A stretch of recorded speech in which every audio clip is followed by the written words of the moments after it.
Peace be with you. Friends, during this B cycle of the liturgical readings, we're reading from the Gospel of Mark. And there's something about Mark that's just, I don't know, kind of bracing. It's the first of the Gospels. It's written in this very kind of simple, brisk manner. He wasn't a native Greek speaker. You can tell that just from the way he writes. But it gives the writing a kind of Hemingway-esque quality. And you'll see just in his narrative strategy, there's always something, as I say, bracing about him. Well, the story for today is one that the first Christians obviously loved because it surfaces in different forms in all four Gospels. The story of the stilling of the sea. Now, what I'm going to do is give you three separate interpretations, all of which have come up out of the ancient church, and they all shed light on the spiritual life. So we know the basic story of Jesus in the boat with the disciples. The storm kicks up. Jesus is asleep in the stern of the boat. The disciples are panicking. They wake him up. Once he's awakened, he calms the storm, and then he says, well, you of little faith, right? So there's the basic structure of the story. So let me give you just a couple, as I say, three interpretations of this. Whenever we're talking about Jesus and the disciples in a boat, we're talking about the church, the bark of Peter. And it's the church making its way through space and time.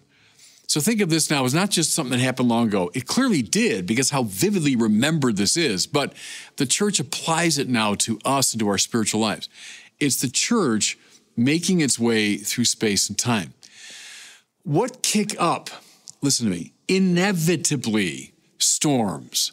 And we all know that anyone's lived more than, 8 years or so on planet Earth knows that in life you confront storms. Opposition, difficulty, criticism, failure, fear, whatever it is. And so the church, read even the most cursory account of church history. What will you see? Squalls and storms that rise up and threaten the bark of Peter. The disciples afraid, well, understandably.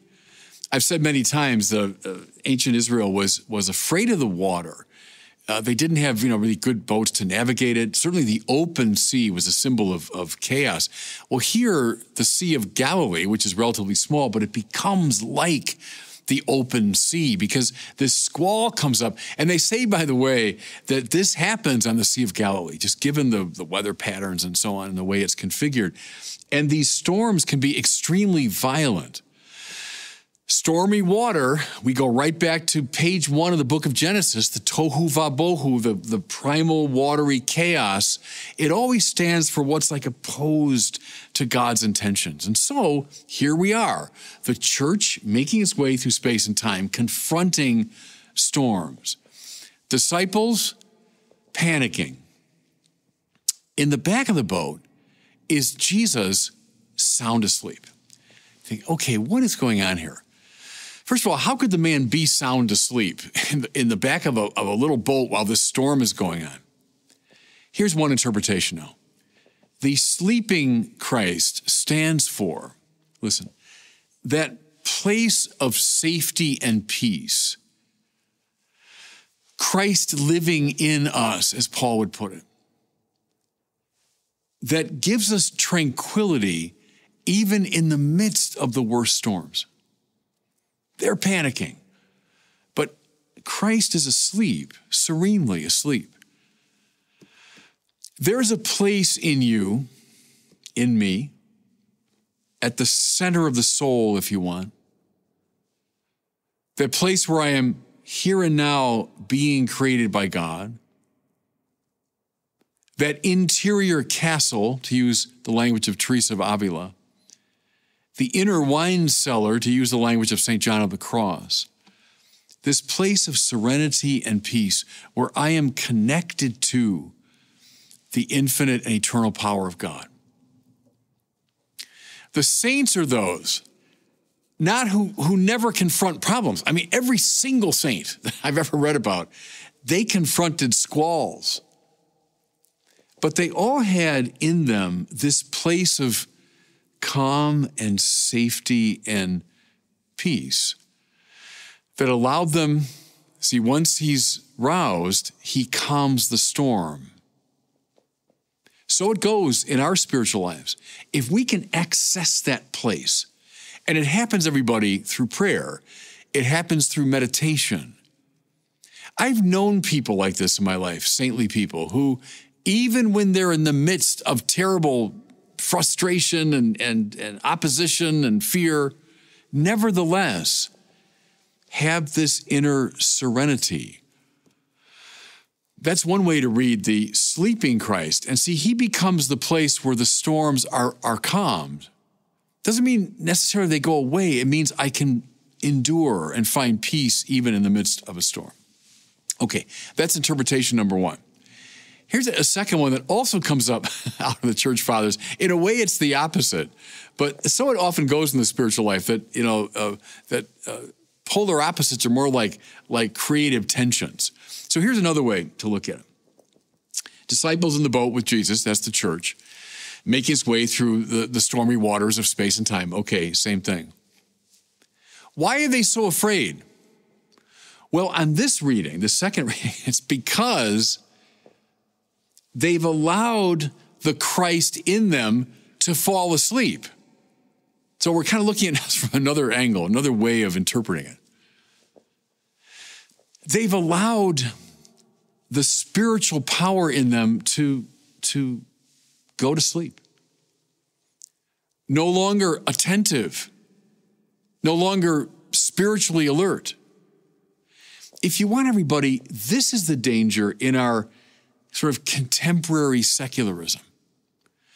Okay, we're making our way through, yes, it's a difficult, stormy world.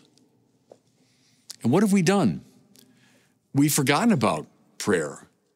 We've forgotten about the Mass. We've forgotten about the saints. We've forgotten about the sacraments. And then we wonder, okay, why am I so afraid? Why is my life so chaotic? Well, look, it's because you allowed the Christ in you to fall asleep.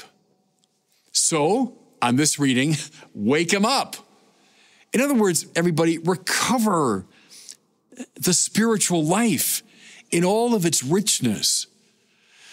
You know, I've heard this over the years, of doing spiritual counseling and so on. Father, I don't know, my life is just kind of a wreck. It's a mess. I'm afraid all the time. I have anxiety and depression. My life's kind of going nowhere. Okay, well, are you going to Mass? No, I haven't been to Mass in 25 years. Do you pray every day? Not really. I haven't prayed in ages. How about the rosary? Yeah, when I was a kid, I prayed that, but I don't even have one anymore. Do you read any spiritual books? No. I just do what, is kind of practically in front of me to do.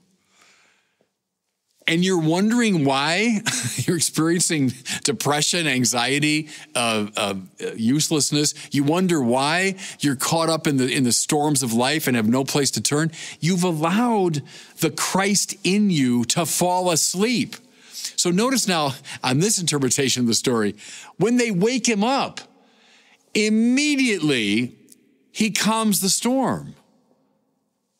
Okay, so it goes in the spiritual order. When we get reconnected to Christ, when we rouse the inner Christ to attention, the storms calm.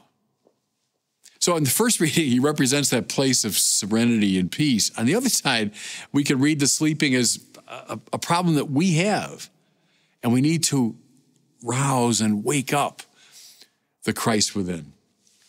Okay? Here's the third reading.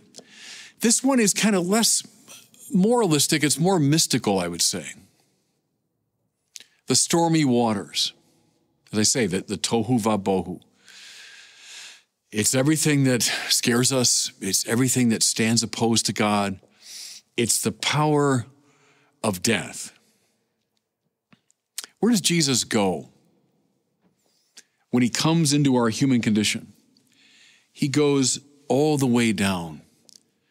So here on this reading, Jesus in the stormy waters. He doesn't pontificate to us from on high, but rather in the incarnation, he comes all the way down to join us. yes, he's with us in the tohu vabohu of sin and alienation and loneliness, and yes, death itself. See, think here, Jesus asleep in the stern of the boat. It's as though he's gone under the water. It's as though he's allowed the tohu vabohu to overwhelm him. And that's exactly, everybody, what happens on the cross. Is Jesus takes on, look, all the storms of human dysfunction. But he takes on, too, this awful fear of death, and then death itself. He allows himself, he permits himself to be overwhelmed. Can you see on this mystical reading, Christ asleep in the stern of the boat? Well, that's the dead Christ asleep in the depths of the earth. That's Christ after his death on the cross. And so what is Christ arising? Awake, O sleeper, awake. This is Christ now risen from the dead, having gone, as it were, under the waves, allowing the waves to sweep over him, now rises from the dead and commands the waves, commands the seas and calms them. See, what does the resurrection represent? But God's victory over the tohu vabohu. Yes, it exists for all kinds of reasons. We're responsible for it to some degree, and I get it. The tohu vabohu exists. But our God has come all the way down, allowing himself even to be overwhelmed by it. But then rising from the tohu vabohu, he now go right back to Genesis. Remember, it says the Spirit of the Lord hovered over the surface of the waters. Well, here's Jesus risen from the dead, hovering over the surface of the tohu vabohu. Victory. It's Christ the victor. Okay, so I've offered three interpretations of this great story. And that's part of the wisdom of the church, is that it's drawn all these different insights from this great sort of iconic representation of the Christian life.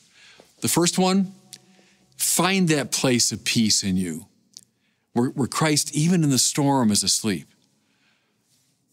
You know, second one, if you've allowed Christ to fall asleep, well, wake him up. Get reconnected to the spiritual life. And then finally, and most importantly, find comfort and joy and vindication in the Christ who's gone all the way down, but then rises up to become the commander of the waves. He's the Lord over sin and death. And find your peace in him. And God bless you.